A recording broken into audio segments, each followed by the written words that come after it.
Hello friends, my name is Nikita and welcome to SN Biology.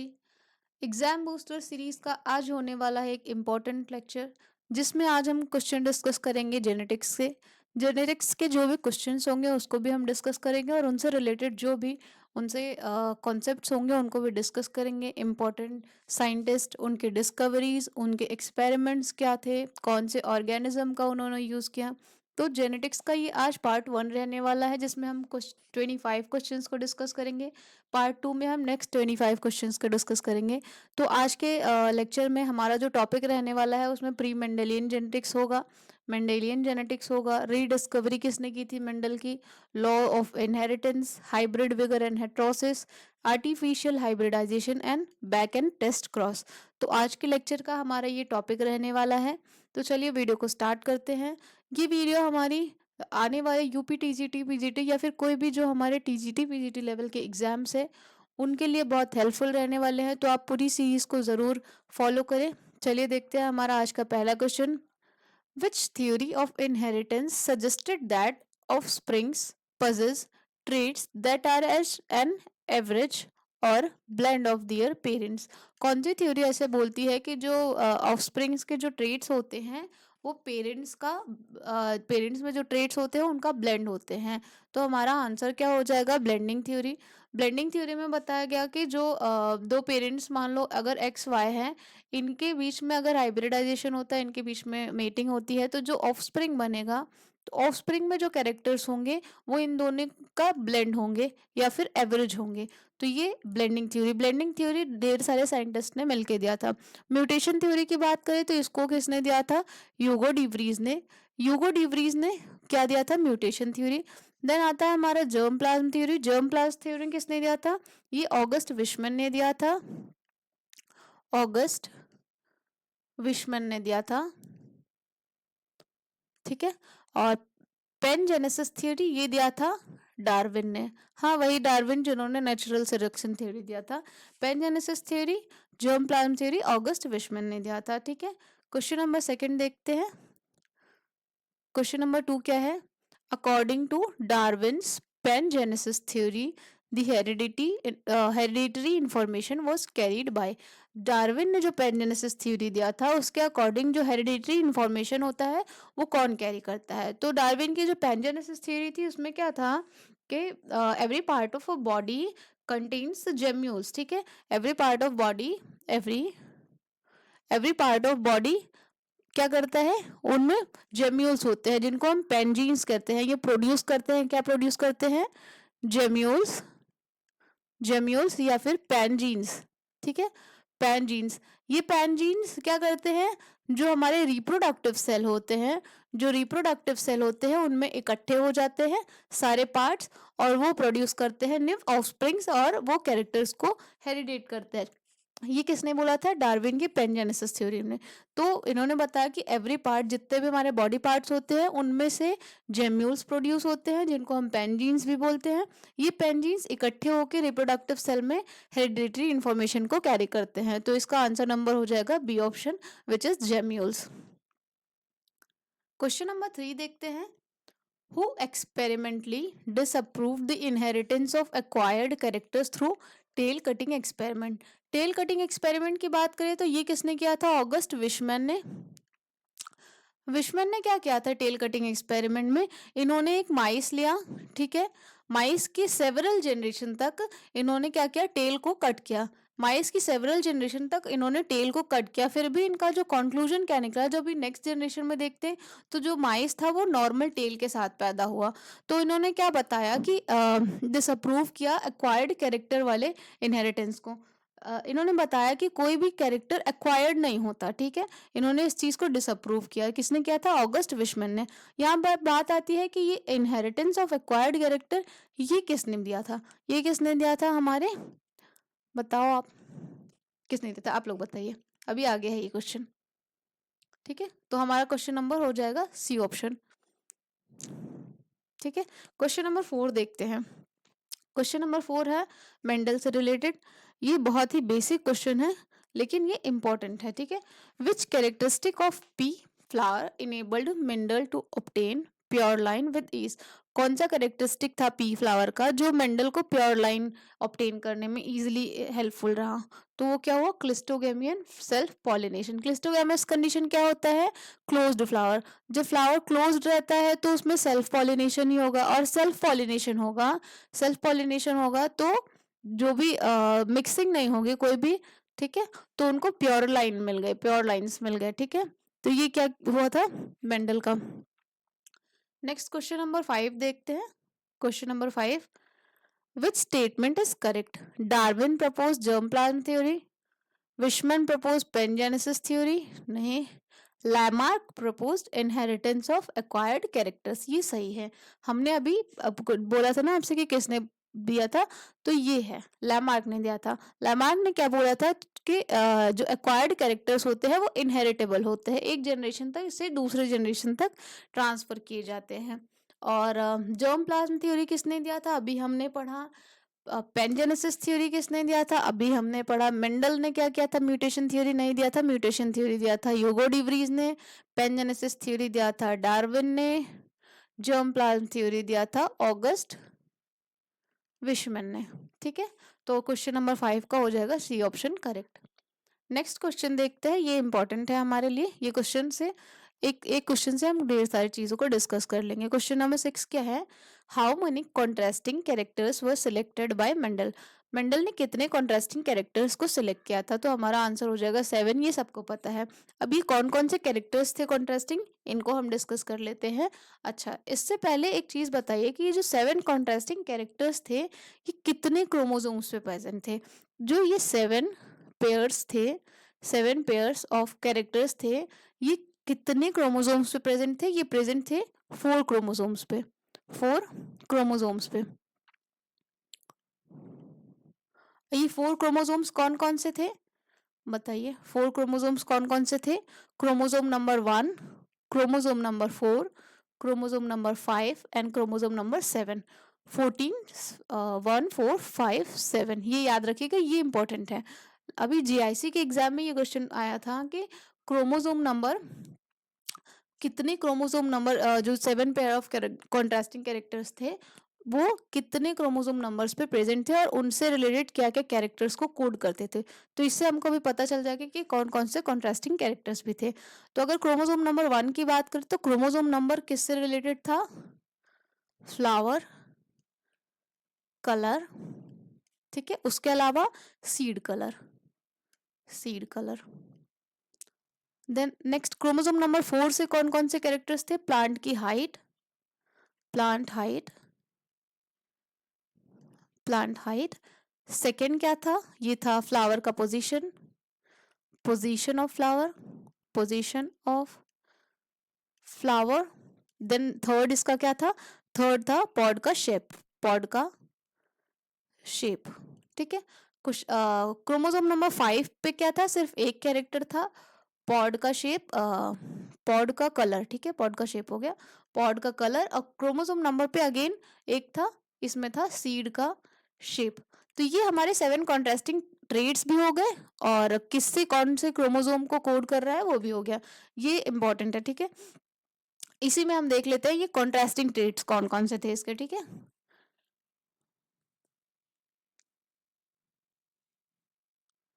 अगर flower colour की बात करें तो इसमें 2 कैरेक्टर्स होंगे कॉन्ट्रास्टिंग कैरेक्टर्स ना। फ्लावर कलर की बात करें तो फ्लावर का कलर कैसा था? वॉयलेट और black, violet white, violet and white, ठीक है। सीड कलर की बात करें तो सीड कलर में कौन कौन सा था? सीड का कलर येलो एंड ग्रीन, ठीक है। प्लांट की हाइट सबको पता है, ठीक है, टॉल एंड डॉर्फ। फ्लावर का पोजीशन एक्सियल एंड टर्मिनल, या तो एक्सियल हो सकता है फ्लावर का पोजीशन या तो टर्मिनल। पॉड के शेप क्या था? पॉड का शेप कैसा था बताओ? पॉड का शेप था इन्फ्लेटेड, इन्फ्लेटेड एंड कैसा था? इन्फ्लेटेड और कॉन्स्ट्रिक्टेड, कॉन्स्ट्रिक्टेड फ्लावर का ये शेप था। पॉड का कलर क्या था? पॉड का कलर कैसा था? Green and yellow. ये जो ग्रीन था ये डोमिनेंट है, येलो क्या है? रेसेसिव है। सीड का शेप कैसा था? राउंड एंड रिंकल्ड, राउंड क्या है, डोमिनेंट है, रिंकल्ड रिसेसिव है। ठीक है, तो ये हमारे 7 कॉन्ट्रास्टिंग कैरेक्टर्स हो गए, कौन से क्रोमोसोम नंबर से रिलेटेड है ये तो ये आपके लिए एक इम्पॉर्टेंट स्लाइड रहने वाली है, एक बार इसको जरूर गो थ्रू करिएगा। ठीक है, अब एक चीज और इम्पॉर्टेंट पॉइंट इसी टर्म से, इन्हीं चीजों से रिलेटेड क्या है देखते हैं अभी। ठीक है, फर्स्ट चीज क्वेश्चन क्या आता है कि कैरेक्टर्स रिलेटेड विथ कलर्स, कितने कैरेक्टर्स थे जो कलर से रिलेटेड थे। Characters related with colour, colour से रिलेटेड कितने कैरेक्टर्स थे, 3 कैरेक्टर्स थे। कौन कौन से कैरेक्टर्स कलर से रिलेटेड थे, फ्लावर का कलर, सीड का कलर और पॉड का कलर। फ्लावर का कलर, सीड का कलर और पॉड का कलर, ये था। नेक्स्ट और एक चीज और थी, नेक्स्ट और एक और चीज क्या है, कैरेक्टर जो कि शेप से रिलेटेड, कौन कौन से कैरेक्टर्स, कितने characters, characters related to shape, कितने शेप से रिलेटेड कैरेक्टर्स थे, ये 2 कैरेक्टर्स थे। ठीक है, एक तो पॉड का शेप था, क्या था, एक पॉड का शेप है, पॉड शेप है, एंड सीड का शेप है, सीड शेप। ठीक है, ये स्लाइड भी आपके लिए इंपॉर्टेंट है।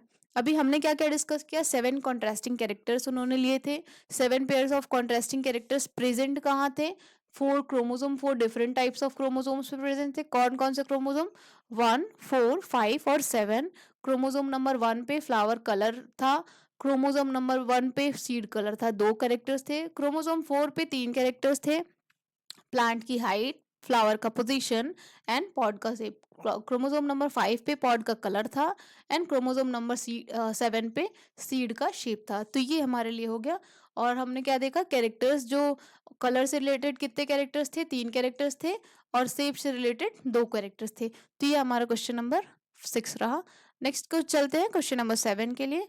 अगर आपको वीडियो अच्छी लगी तो वीडियो को लाइक ज़रूर करिएगा, चैनल को सब्सक्राइब कर लीजिएगा, क्योंकि आने वाले दिनों में हम ये सारे ही चैप्टर्स को एक बाय एक पे एक करके डिस्कस करेंगे, और जो भी चीज़ें आएंगी उनको हम अच्छे से पढ़ेंगे। ठीक है, क्वेश्चन नंबर 7 देखते हैं। Question number 7, the diploid chromosome number of Pisum sativum is, diploid chromosome number of Pisum sativum क्या था, 14 था। ठीक है, इसका 2n 14 था। Next question, question number 8, which of the following scientist was not involved in the rediscovery of Mendel's work. Mendel's work की rediscovery 3 scientist ने की थी, 3 अलग अलग साइंटिस्ट, ये अलग अलग जगह से थे। ठीक है, पहले तो कार्ल कॉरेंस की बात करें, कार्ल कॉरेंस कहाँ के थे, ये थे जर्मनी के, और इन्होंने किस पे अपना वर्क किया था, इन्होंने 4 o'clock प्लांट पे, 4 o'clock प्लांट पे किया था, जिसको हम मिराबिलिस मिराबिलिस जलापा बोलते हैं। ठीक है, मिराबिलिस जलापा बोलते हैं। इसमें किसने किया था, कार्ल कॉरेंस ने। उसके अलावा यूगो डिवरीज ने कौन सा ये कहाँ के थे, ये थे हॉलैंड के, और इन्होंने यूज किया था एवनिंग प्रिमरोज, जिसको हम ओइनोथेरा ओइनोथेरा लेमार्कियाना बोलते हैं, लेमार्कियाना, इन्होंने ये यूज किया था। Then Erich von Tschermak ने क्या यूज, ये कहाँ के थे, ये ऑस्ट्रिया के थे, ऑस्ट्रिया के थे, और इन्होंने यूज किया था गार्डन पी का पाइसम सटाइवम, जिस पे पाइसम सटाइवम जिस पे यूज किया था मेंडल ने। तो ये तीनों थे रीडिस्कवरी करने वाले, मेंडल के वर्क थे। टी.एच. मॉर्गन, ये इन्होंने डिस्कवरी में कोई भी इम्पोर्टेंट रोल नहीं प्ले किया था। टी.एच. मॉर्गन ने क्या किया था, क्रोमोसोमल थियोरी ऑफ इनहेरिटेंस का एक्सपेरिमेंटल प्रूफ दिया था, और term linkage and crossing over, linkage and crossing over को डिस्कस किया था, किसने, टी.एच. मॉर्गन ने।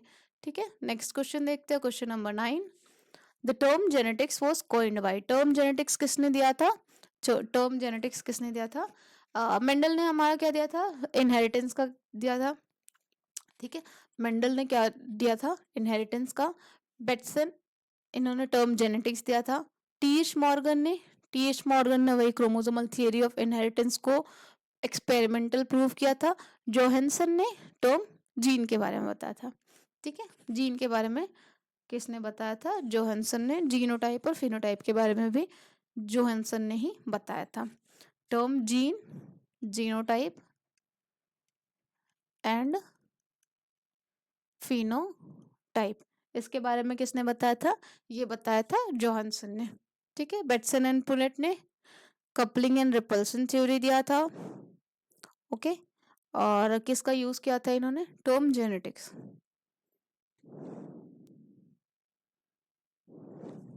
बेटसन एंड पुलेट ने एक और चीज दिया था, coupling and repulsion theory. Coupling and repulsion theory किसने दिया था? बेटसन एंड पुनेट ने। ठीक है, नेक्स्ट क्वेश्चन देखते हैं, question number 10। The chromosomal theory of inheritance was proposed by, chromosomal theory of inheritance किसने propose किया था? It was proposed by Sutton and Boveri. Sutton and Boveri ने क्रोमोसोमल थियोरी ऑफ इनहेरिटेंस को propose किया ना, इन्होंने थ्योरी दिया था, थियोरेटिकल मॉडल, किसका यूज करते हुए? Sea urchin and grass hopper का यूज करके इन्होंने क्रोमोसोमल थ्योरी ऑफ इनहेरिटेंस दिया था।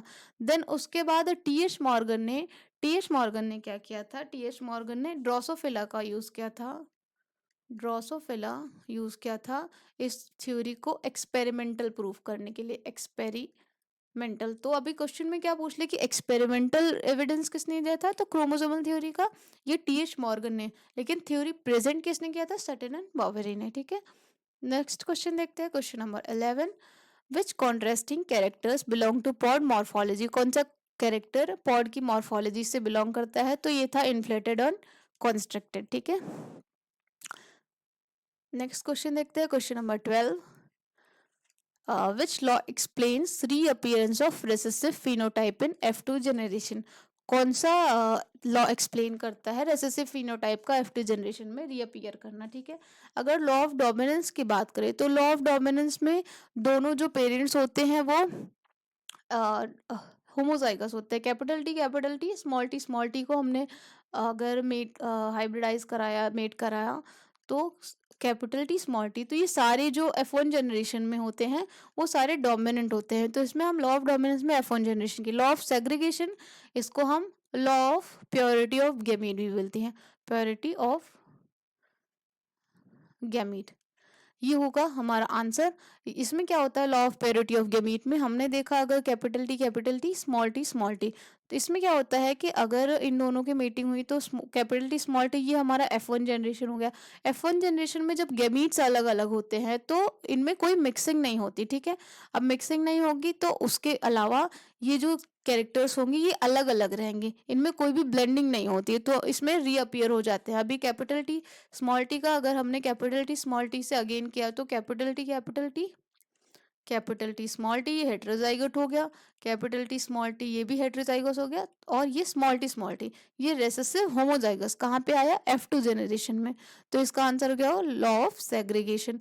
लॉ ऑफ इंडिपेंडेंट असॉर्टमेंट, ये डाई हाइब्रिड क्रॉस पे लिंक्ड होता है। और लिंकेज क्या होता है? Linkage law of independent assortment का एक्सेप्शन होता है। इसको हम आगे डिस्कस करेंगे नेक्स्ट आने वाली वीडियोज में। क्वेश्चन नंबर 13 देखते हैं। Which law cannot be demonstrated using monohybrid cross?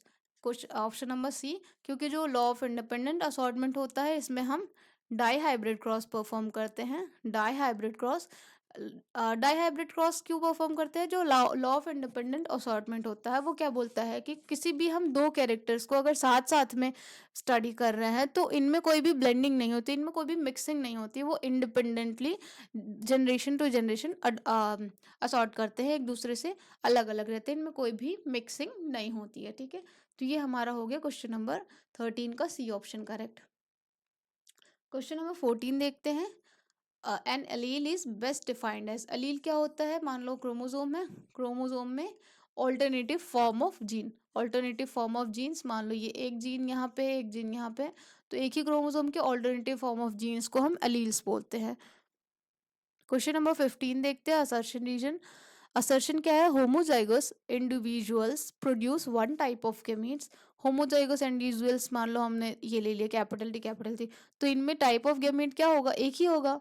ठीक है, रीजन क्या है, allele segregate during gamete formation, allele segregate करते हैं गैमीट फॉर्मेशन में, ये भी सही है। तो हमारा ऑप्शन नंबर ए हो जाएगा, both true and R explain से। अगर हमने देखा कि सेग्रीगेशन क्या होता है, मान लो अगर टाइप्स ऑफ गैमीट की बात करें, टाइप्स ऑफ गैमीट की बात करें तो क्या होता है 2 to the power n, जहां पे n क्या होता है, number of heterozygote, number of heterozygotes. तो अगर हमने होमोजाइगोस इंडिविजुअल लिया है तो इसमें तो कोई भी हेट्रोजाइगोट नहीं है, तो इसका तो n क्या हो जाएगा, 0 हो जाएगा। तो सिर्फ एक टाइप ऑफ गैमीट प्रोड्यूस होगा, इसलिए ये हमारा आंसर होगा। ठीक है, नेक्स्ट क्वेश्चन है question number 16, hybrid vigour is maximum in. Hybrid vigour को हम हेटेरोसिस भी बोलते हैं, हेटेरोसिस भी बोलते हैं। इसको किसने प्रेजेंट किया था, शल ने दिया था, किसका यूज करके, इन मेज में इन्होंने एक्सपेरिमेंट करके हाइब्रिड विगर या तो हेटेरोसिस का कॉन्सेप्ट दिया था। इन्होंने बोला था कि अगर कोई भी पेरेंट से, कोई भी ऑफस्प्रिंग अपने पेरेंट से सुपीरियर निकला, ठीक है, ज्यादा पावरफुल हुआ, ये कौन, ऑफस्प्रिंग, तो इस टर्म को हम, इस प्रोसेस को बोलते हैं हाइब्रिड विगर। ठीक है, हाइब्रिड मीन्स होता है दोनों से मिलजुल के कुछ भी बनाया हो, और विगर मीन्स मान लो वो पावरफुल हो गया। तो ये क्या होता है, इसमें क्या पूछा है कि मैक्सिमम कब होता है, मैक्सिमम होता है F1 जनरेशन में, F1 हाइब्रिड में। ठीक है, इसका हाइब्रिड फिगर का एग्जाम्पल की बात करें अगर, तो म्यूल होता है। म्यूल किससे प्रोड्यूस होता है, male male donkey and female horse. और म्यूल क्या होता है, एक तो स्टेराइल होता है, ठीक है, एक चीज होती है हिन्नी। ठीक है, हिन्नी क्या होता है, अगर यही female donkey female donkey and male horse का मेटिंग किया जाए, हाइब्रिडाइजेशन किया जाए, तो ये होता है हाइनी बोलते हैं इसको। ठीक है, नेक्स्ट क्वेश्चन, क्वेश्चन नंबर 17 देखते हैं। The genetic basis of heterosis mainly involves, genetic basis of heterosis क्या involve करता है, it involves heterozygosity, क्योंकि हम different types of animals या फिर organisms को मेट करा रहे हैं। ठीक है, क्वेश्चन नंबर 18 देखते हैं। A test cross is performed between, test cross क्या होता है, पहली बात तो टेस्ट क्रॉस क्यों किया जाता है, to determine unknown genotype, unknown genotype को, अननोन जीनोटाइप को जानने के लिए किया जाता है टेस्ट क्रॉस। ठीक है, अब टेस्ट क्रॉस होता क्या है, जब भी मान लो कोई भी हेटेरोजाइगोट पेरेंट्स को, हेटेरोजाइगोट ऑफस्प्रिंग्स का होमोजाइगस पेरेंट्स के साथ मेटिंग, इसको हम क्या कहते हैं, टेस्ट क्रॉस को होते हैं।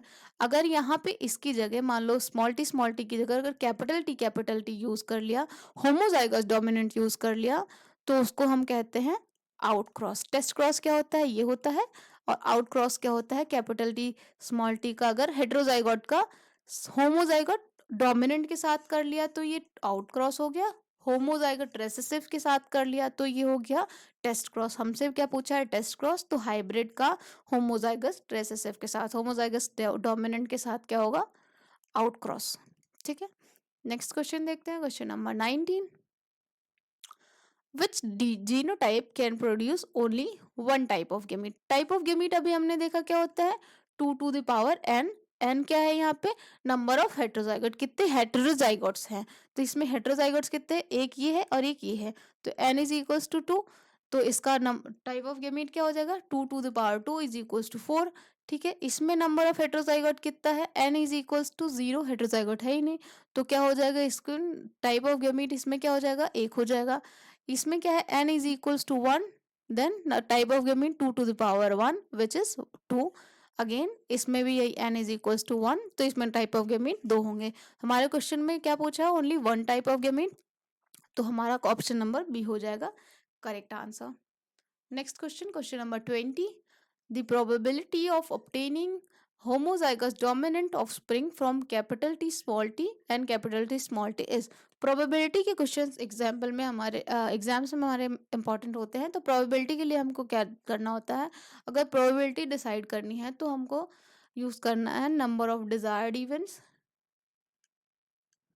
डिजायर्ड इवेंट्स हमारे कितने हैं, ठीक है, upon number of total events, total number of events, अब इसका मतलब क्या है दिखाती हूँ मैं। मान लो हमने कैपिटल टी स्मॉल टी का, ऐसे कैपिटल टी स्मॉल टी से अगर हमने कराया हाइब्रिडाइजेशन, देन उसके बाद capital T capital T capital T small T, again capital T small T and small T small T. अगर बात करें हेटेरोजाइगस डोमिनेंट की, तो इसमें हेटेरोजाइगस डोमिनेंट कितने हैं, एक हो गया ये।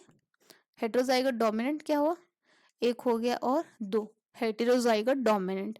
तो हेटेरोजाइगस, हेटेरोजाइगस डोमिनेंट, डोमिनेंट तो कितने नंबर का है, ये दो है, ठीक है। होमोजाइगस डोमिनेंट, होमोजाइगस डोमिनेंट कितना है, डोमिनेंट ये एक है।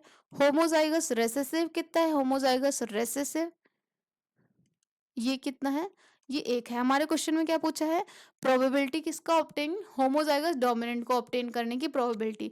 तो ये होमोजाइगस डोमिनेंट कितना है, एक है, तो अपने फॉर्मूला में हम इसको पुट करेंगे। प्रोबेबिलिटी कितनी हो जाएगी, नंबर ऑफ डिजायर्ड इवेंट कितना है, एक है, टोटल इवेंट्स कितने हैं, 4, तो प्रोबेबिलिटी कितनी हो जाएगी, 1/4। अगर यहाँ पे पूछा होता है हेटेरोजाइगस डोमिनेंट का, तो क्या कर देते हैं, 2/4 विच इज 1/2, ठीक है। होमोजाइगस रेसेसिव पूछा होता है तो 1/4 अगेन, ठीक है।